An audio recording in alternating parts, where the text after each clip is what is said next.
हमारा टॉपिक चल रहा था लोकपाल और लोकायुक्त। सेकंड ग्रेड लोक प्रशासन का है, ये सेकंड वीडियो है। पहले पार्ट में हमने ये सब पूर्व एग्जाम के कुछ प्रश्न भी थे, इसके साथ में जो मैंने कहा कि यहाँ से प्रश्न आते हैं वो करवाए।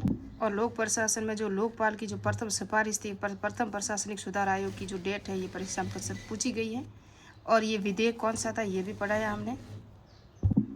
यहाँ तक इसके सारे प्रावधान, अध्याय, धाराएँ, ये भी प्रश्न आया हुआ परीक्षा में। कितने सदस्य थे लोकपाल संस्था का, संगठन में कितने सदस्य हैं वर्तमान में भी, तो ये देखोगे 8 हैं। 4 तो न्यायिक सदस्य, 4 गैर न्यायिक सदस्य होते हैं। 8 सदस्य होते हैं, जिनमें से 50% सदस्य न्यायिक, 50% गैर न्यायिक में ओबीसी, एसटी, एक महिला वर्ग। कल हमने इसकी जो योग्यताएं बताई थी, क्या क्या योग्यता होनी चाहिए, वो भी पढ़ा दी थी। अब लोकपाल संस्था के सदस्य का चयन किस समिति पर होता है, तो ये भी मैंने पढ़ा दिया था आपको। और ये 2024 में भी आया है, 2018 में भी आया है, और 2022 में भी ये प्रश्न रिपीट हुआ है लगभग। इनकी चयन समिति वेरी इंपॉर्टेंट है। लोकसभा अध्यक्ष होता है, सर्वोच्च न्यायालय का मुख्य न्यायाधीश होता है, और प्रधानमंत्री प्रधान अध्यक्ष होते हैं। ये कानून वेदा होता है, जिसे कानून का ज्ञाता है, बहुत ज्ञान की जानकारी होती है ना, ज्ञान की कानून की, वो होता है जिसको कि सिफारिश पर राष्ट्रपति करेगा इनकी नियुक्ति वगैरह। और वो लोकसभा के विपक्ष का नेता, जो सबसे विपक्षी, सबसे बड़े दल का नेता है इनकी। ये तो था कल का वीडियो जो मैंने पढ़ाया था, उसके पार्ट। और अब आज पढ़ेंगे लोकसभा के सदस्यों की नियुक्ति, कार्यकाल और इनको हटाने की जो प्रक्रिया है वो पढ़ेंगे। और ये भी प्रश्न 2019 2022 में रिपीट हुआ है। और वर्तमान में लोकपाल अध्यक्ष कौन है, तो वीडियो स्किप न करना, पूरा बताऊंगी मैं कि कौन है वर्तमान में लोकपाल अध्यक्ष। वर्तमान में जो इससे पहले कौन थे, पिनाकी चंद्र घोष थे ना, उसके बाद कौन बने हैं तो अभी बता देती हूँ मैं। न्यायमूर्ति श्री अजय माणिक राव खानविलकर हैं, जो फरवरी 2024 से इनको नियुक्त किया गया है। और ये पहले जो सर्वोच्च न्यायालय है ना, इनके पूर्व मुख्य न्यायाधीश है, पूर्व इनके रिटायर्ड न्यायाधीश हैं। और एमपी और बॉम्बे के ये मुख्य न्यायाधीश रह चुके हैं, यानी कि मध्य प्रदेश और बॉम्बे के ये मुख्य न्यायाधीश भी रह चुके हैं। कौन रह चुके हैं वर्तमान में जो लोकपाल है, न्यायमूर्ति श्री अजय खानविलकर माणिक राव खानविलकर। कौन है ये, सॉरी, ये देख सकते हो आप। लोकपाल के सदस्यों की नियुक्ति तथा शपथ कौन दिलाता है, लोकपाल के सदस्य, अध्यक्ष और अन्य सदस्यों की नियुक्ति राष्ट्रपति द्वारा नियुक्त किया जाता है, तथा राष्ट्रपति व उसके द्वारा नाम निर्देशित व्यक्ति ही इन्हें शपथ दिलाएंगे। या तो राष्ट्रपति दिलाएगा, या राष्ट्रपति जिसे नियुक्त करेगा वही शपथ दिलाएगा। और इनको नियुक्ति होती है, लेकिन आपको पता है नियुक्ति किसकी सिफारिश पर होती है, प्रधानमंत्री की अध्यक्षता वाली समिति की सिफारिश पर होती है। मैंने कहा नियुक्ति के लिए कौन सी समिति है, कल के पार्ट में मैंने पूरा पढ़ाया हुआ है। उसके बाद राष्ट्रपति करेंगे। भारत में राष्ट्रपति है ना, नाम मात्र की शक्ति है, बाकी वास्तविक शक्ति किसके पास है, प्रधानमंत्री। हर एक आयोग के अध्यक्षों को लगभग तो 90% जितने भी आयोग है, चुनाव आयोग, लोकसभा आयोग, लोक सेवा आयोग, उनके सब, निर्वाचन आयोग, इन सब के अध्यक्षों की नियुक्ति प्रधानमंत्री की अध्यक्षता वाली समिति की सिफारिशों पर फिर राष्ट्रपति करेगा, ये आपको याद रखना है। कार्यकाल कितना होता है, लोकपाल संस्था के अध्यक्ष और उसके सदस्यों का कार्यकाल 5 वर्ष की अवधि तथा 70 वर्ष की जो भी आयु पहले हो उसको माना जाएगा।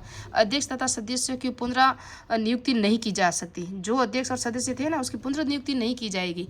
ऐसे व्यक्ति को जिसने लोकपाल संस्था में काम किया तथा भारत सरकार या राज्य सरकार के अधीन कोई लाभ का पद प्राप्त करने का अधिकार भी नहीं होगा। जिस व्यक्ति ने लोकपाल संस्था में काम किया ना, वो भारत सरकार या राज्य सरकार, चाहे कहीं भी हो, लाभ के पद पे कोई भी नौकरी नहीं ले सकेगा बाद में। ऐसा सदस्य सभापति, राष्ट्रपति या राज्यपाल के रूप में नियुक्त नहीं किया जा सकता। जो लोकपाल सभा में संस्था में कार्य किया ना, वो देखो नहीं तो हो सकता सभापति, और नहीं होता राष्ट्रपति, नहीं राज्यपाल के रूप में नियुक्ति की जा वो नहीं की हो सकता, वो उसको नियुक्ति की भी नहीं जाएगी अगर उसने इस संस्था में काम किया है। अध्यक्ष तथा सभापति सेवानिवृत्ति के पश्चात अगले 5 वर्ष तक कोई चुनाव नहीं लड़ सकेंगे। जो भी सभापति होगा या सेवानिवृत्त उसके बाद अध्यक्ष होगा, सेवानिवृत्ति के लगभग 5 साल तक तो वो कोई चुनाव नहीं लड़ सकते, उसके बाद लड़ेंगे। बहुत कठोर नियम है लोकपाल के। लोकपाल संस्था के अध्यक्ष व सदस्यों के पद को हटाने की विधि क्या है, तो लोकपाल संस्था के सदस्यों को राष्ट्रपति द्वारा सिद्ध कदाचार या असमता के आधार पर पद से हटाया जा सकता है, किंतु इसके लिए निम्नलिखित प्रक्रिया अपनाना आवश्यक है। एक तो सभापति या सदस्यों को हटाने का प्रस्ताव संसद में कम से कम कितने 100 सदस्यों द्वारा लाया जाएगा। 100 सदस्य उस पर हस्ताक्षर करेंगे तभी प्रस्ताव आएगा। किसमें, संसद में। जैसे ऐसे प्रस्ताव के पश्चात राष्ट्रपति आरोपों की जाँच सर्वोच्च न्यायालय के न्यायाधीशों से करवाएगा। सर्वोच्च न्यायालय होता है ना, मुख्य हाई सुप्रीम कोर्ट, उससे करवाएगा। फिर जांच के दौरान राष्ट्रपति और सदस्यों को निलंबित, जांच हो रही है ना, उसके समय सिर्फ राष्ट्रपति निलंबित कर सकता है, हटाएगा नहीं। जांच के आरोप सिद्ध होने पर सभापति या सदस्य को राष्ट्रपति द्वारा पद से हटाया। आरोप जब सिद्ध हो जाएंगे ना, उसके बाद उसको हटाया जाएगा। उसके वेतन में देखते हैं। लोकपाल संस्था के अध्यक्ष व पद भारत के मुख्य न्यायाधीश समक्ष अन्य सदस्यों के ऐसे यानी कि सुप्रीम कोर्ट न्यायालय के न्यायाधीशों के समक्ष है इनका जो वेतन है। सुप्रीम कोर्ट का जो न्यायाधीश होते हैं ना, उनके समक्ष इनका वेतन है। और इसके अध्यक्ष का वेतन कितना होगा? जो सुप्रीम कोर्ट के मुख्य न्यायाधीश है ना, उसके समान उनका जो वेतन भत्ते दिए जाएंगे। भारत की संचित नीति से अध्यक्षों को 2.80 लाख रुपये और अन्य सदस्यों को 2.50 लाख रुपये मासिक वेतन प्रदान किया जाता है। बहुत बड़ी तनख्वाह है। लोकपाल संस्था का आदर्श वाक्य क्या है? 17 अक्टूबर 2019 को ईसा उपनिषद किससे, देखो 2019 में हुआ है इसमें संशोधन। ईसा उपनिषद से पहले इस श्लोक का माँ गर्दम सद्यम को माँ गदम ग्रधम, ठहरो एक मिनट, मैंने पूरा आराम से देखो। इनका आदर्श वाक्य जो है माँ ग्रदम कश्य सवधिम, किसी के धन का लोभ मत करो, यानी कि इसका अर्थ होता है। और परिणाम अतिरिक्त संबंधित लोकपाल प्रधानमंत्री की जांच नहीं कर सकता, ये भी परीक्षा में आ चुका है। वर्तमान में लोकपाल जो बने हैं ना, वो तो मैंने बता दी खानविलकर है, लेकिन इससे पहले है ना पिनाकी चंद्र घोष ने इस्तीफा दिया था ना, उसके बाद कार्यवाहक लोकपाल बने थे न्यायमूर्ति प्रदीप कुमार मोहती थे, जो 28 मई 2022 से बने थे। उसके बाद अभी इनकी नियुक्ति हुई है लोकपाल की, तो 24 में हुई है। और न्यायमूर्ति प्रदीप कुमार मोहती को याद रखना, ये कार्यवाहक लोकपाल रह चुके हैं, एकमात्र ही हैं लोकपाल में। उसके बाद है लोकपाल का आधिकारिक क्षेत्र देखेंगे हम। लोकपाल का अधिकारी प्रधानमंत्री किंतु अंतर्राष्ट्रीय संबंधों, बाहरी और आंतरिक सुरक्षा, लोकपाल व्यवस्था, परमाणु ऊर्जा, अंतरिक्ष से संबंधित लोकपाल प्रधानमंत्री की जांच नहीं कर सकता, यानी कि प्रधानमंत्री जांच के दायरे से बाहर है, याद रखना। पर लोकपाल में परमाणु ऊर्जा ये बता दिया। इन मामलों के अतिरिक्त अन्य क्षेत्रों में प्रधानमंत्री के खिलाफ लोकपाल के सभी जांच कर सकता है जब इसके 2/3 सदस्य अनुमति प्रदान करें। लोकपाल वर्तमान तथा भूतपूर्व प्रधानमंत्री दोनों की जांच कर सकता है, लेकिन जब ये 2/3 सदस्य उसे अनुमति देंगे तो ही करेंगे। लोकपाल वर्तमान तथा भूतपूर्व प्रधान दोनों की जांच कर सकता है। केंद्र सरकार वर्तमान व भूतपूर्व मंत्री केंद्र सरकार के अधीन विभिन्न सेवाओं तथा अखिल भारतीय सेवाओं के केंद्रीय सेवाओं की श्रेणी में वर्तमान तथा भूतपूर्व अधिकारी, संसद के कोई वर्तमान या भूतपूर्व सदस्य, केंद्र सरकार द्वारा स्थापित विभिन्न संस्थानों के वर्तमान तथा भूतपूर्व अधिकारी, इनकी जांच कर सकता है। ऐसे स्वयं संस्थाएं, स्वयंसेवी संस्थाएं जिसके केंद्र सरकार द्वारा सहायता या अनुदान दिया जाता है, उसके नियुक्त वर्तमान में भूतपूर्व अधिकारी। विदेशों में नियुक्त भारत सरकार का कोई भी अधिकारी, इन सभी अधिकारियों के विरुद्ध कोई भी मामला 7 वर्ष से अधिक पुराना है तो लोकपाल द्वारा स्वीकार नहीं किया जाए। 7 वर्ष से पहले का मामला है ना, तो उसकी जांच नहीं करेगा, बाकी सभी करेगा।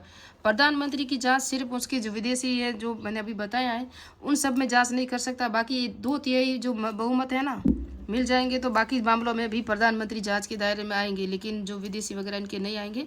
लोकपाल की कार्यप्रणाली, लोकपाल संस्था में कोई भी व्यक्ति या व्यक्तिगत रूप से करू द्वारा अध्यक्ष अथवा इलेक्ट्रॉनिक यानी कि डाक द्वारा तथा इलेक्ट्रॉनिक रूप से आपसे शिकायत प्रस्तुत कर सकता है। जो शिकायत करें डाक द्वारा भी कर सके हैं और इलेक्ट्रॉनिक रूप से भी, ऑनलाइन भी। लोकपाल संस्था में ऑनलाइन शिकायत करने के लिए Lokpal online government in portal प्रारंभ किया गया। शिकायत के लिए 1000 रुपये का शुल्क निर्धारित किया गया तथा शिकायत साधारण अंग्रेजी भाषा में ही प्रस्तुत की जा सकती है, किंतु विशेष परिस्थिति में 8वीं अनुसूची में दी गई भाषाओं में प्रस्तुत की जा सकती है। 8वीं अनुसूची की जो भाषा है ना, उसके अनुसार भी दी जा सकती है। ऐसी शिकायत निम्नलिखित में से संवैधानिक संबंधित हो सकती है: भ्रष्टाचार, अनुचित लाभ उठाना या कुशासन। इन सब के मामले में होनी चाहिए शिकायत, है ना। अंग्रेजी भाषा में ये ज़्यादातर, बाकी हमारे 8वीं अनुसूची में 22 भाषाएं, उनके अंदर भी दे सकते हो आप शिकायत। लोकपाल हो या शिकायत, लोकपाल को शिकायत प्राप्त करने के बाद वह जांच CBI, CBC अथवा अपनी जांच समितियों के माध्यम से करवाती हैं। लोकपाल संस्था शिकायत प्राप्त 90 दिन के भीतर ही प्रारंभिक जांच पूरी की जाएगी और इसके पश्चात अगले 6 माह से संपूर्ण जांच संपादित की जाएगी, किंतु विशेष परिस्थितियों में इस जांच को अधिकतम 6 महीने के लिए बढ़ाया जा सकता है। यानी कि 90 दिन तक तो उसका कार्य पूरी करनी ही करनी, अगर नहीं होगा तो 6 माह के अंदर तो इनको अधिकतम 6 माह ही लगेंगे, ज़्यादा समय नहीं लगेगा उनको पूरा करवाने में। जांच के पश्चात लोकपाल सजा देने की शक्ति पर नहीं रखता, लोकपाल सजा नहीं दे सकता, बल्कि यह ऐसे मामलों में अपनी सिफारिश के साथ विशेष भ्रष्टाचार आंदोलनों के तहत सरकार को भेज सकता है। यदि मामलों में किसी विशेष भ्रष्टाचार आंदोलन को भेजा जाता है तो उसे 1 वर्ष के अंदर इस बार निर्णय लेना होगा कि वह उसे एक बार में अधिकतम 3 माह तक आगे बढ़ाया सकती हैं, जिसकी अधिकतम अवधि कुल 2 वर्ष होगी। यदि मामलों में किसी विशिष्ट भ्रष्टाचार अदालत में भेजा गया है तो उसे 1 वर्ष के अंदर तथा इस पर निर्णय देना होगा 1 वर्ष के अंदर ही। उसे 1 बार से अधिकतम 3 माह तक तो आगे बढ़ा सकते हो। 1 साल के अंदर उसे निर्णय देना होगा और कुल 2 वर्ष, अधिकतम इसकी अवधि कितनी होगी? 2 वर्ष। यदि कोई व्यक्ति लोकपाल संस्था के असल रिपोर्ट लिखवाता है, यानी गलत असत्य रिपोर्ट लिखवाता है, तो उसे 1 वर्ष की सज़ा 1 लाख रुपए के जुर्माने दंडित किया जा सकता है। ये 2019 में प्रश्न आया और 2022 में इनकी राशि पूछी थी, कितनी राशि, और 2019 में पूछा था कितने वर्ष तक की सज़ा दी जाएगी अगर वो गलत या असत्य रिपोर्ट देता है तो 2019 में कहा 1 वर्ष तक उसको सज़ा दी जाएगी अगर आप गलत सूचना देते हो। अगर आप गलत सूचना देते हो तो आपकी दंड अनुसार जो राशि होगी वो 1 लाख होगी। लोकपाल प्रतिवर्ष अपना प्रतिवेदन राष्ट्रपति को प्रस्तुत करेगा, उसे संसद के दोनों सदनों में समक्ष रखेगा। वर्तमान में लोकपाल मैंने बता दिया, खान विलकर खान है। इससे पहले जो थे वो न्यायमूर्ति प्रदीप कुमार मोहती थे, जो लोकपाल अध्यक्ष के कार्यवाहक अध्यक्ष थे, कार्यवाहक। अब है लोकायुक्त। लोकायुक्त जो कार्य केंद्र में लोकपाल द्वारा किया जाता है, उसी कार्य के लिए भ्रष्टाचार को रोकने हेतु राज्य में लोकायुक्त संस्था स्थापित की गई। लोकायुक्त शब्द का प्रथम प्रयोग लक्ष्मीमल सिंघवी ने किया। इसे लागू करने की सिफारिश सर्वप्रथम 1966 में प्रथम प्रशासनिक सुधार आयोग ने की थी। ये भी हमने देखा लोकपाल में यही था। सर्वप्रथम 1970 में उड़ीसा में लोकायुक्त विधेयक तो उड़ीसा में पारित किया था, किंतु लोकायुक्त की नियुक्ति नहीं हो पाई। उड़ीसा में 1983 में लोकायुक्त की नियुक्ति हुई थी। 1983 में लोकायुक्त संस्था का गठन और प्रथम लोकायुक्त की नियुक्ति 1971 में महाराष्ट्र राज्य द्वारा की गई। ये 2023 में प्रश्न आया था कि प्रथम लोकायुक्त विधेयक तो पारित कर दिया था उड़ीसा में, लेकिन वहाँ लोकायुक्त की नियुक्ति नहीं हो गई। लोकायुक्त की नियुक्ति 1983 में की गई, जबकि महाराष्ट्र में की गई थी 1971 में। 2023 में ही प्रश्न आया। भारत में सभी राज्यों में लोकायुक्त संस्था भिन्न कारण लोकपाल एवं लोकायुक्त अधिनियम 2013, ये 2013 में धारा 63 में यह प्रावधान किया गया कि इस कानून को लागू होने के 1 वर्ष भीतर सभी राज्य लोकायुक्त की नियुक्ति करेंगे और इस कानून के अनुसार नए लोकायुक्त अधिनियमित बनाए जाएंगे। वर्तमान में महाराष्ट्र, मिजोरम, उड़ीसा में लोकायुक्त ऑनलाइन शिकायतें भेजी जा सकती हैं। सर्वप्रथम उड़ीसा में मुख्यमंत्री को लोकायुक्त की जांच क्षेत्राधिकार में शामिल किया गया, किंतु बाद में इसे बाहर किया गया, यानी कि मुख्यमंत्री जांच के दायरे में नहीं है। और उड़ीसा में किया गया था लेकिन वापस से उसे बाहर किया गया। वर्तमान में महाराष्ट्र, उत्तराखंड राज्यों में मुख्यमंत्री लोकायुक्त के जांच क्षेत्राधिकार में आते हैं, तो महाराष्ट्र उत्तराखंड में आ रहे हैं लेकिन उड़ीसा में बाहर किया गया। अब राजस्थान में लोकायुक्त पढ़ेंगे नेक्स्ट पार्ट में, और लोकायुक्त संस्था का संगठन, फिर वापस राजस्थान में लोकायुक्त की जो भी है नियुक्ति वगैरह है, चयन समिति किस तरह से होगी, ये पढ़ेंगे नेक्स्ट पार्ट में। नेक्स्ट वीडियो में मिलते हैं नेक्स्ट पार्ट में। अभी प्रथम प्रशासनिक सुधार आयोग, द्वितीय प्रशासनिक सुधार आयोग और लोकायुक्त, बस 2-3 टॉप पॉइंट ही हैं, 2 दिनों में पूरा कर लेंगे।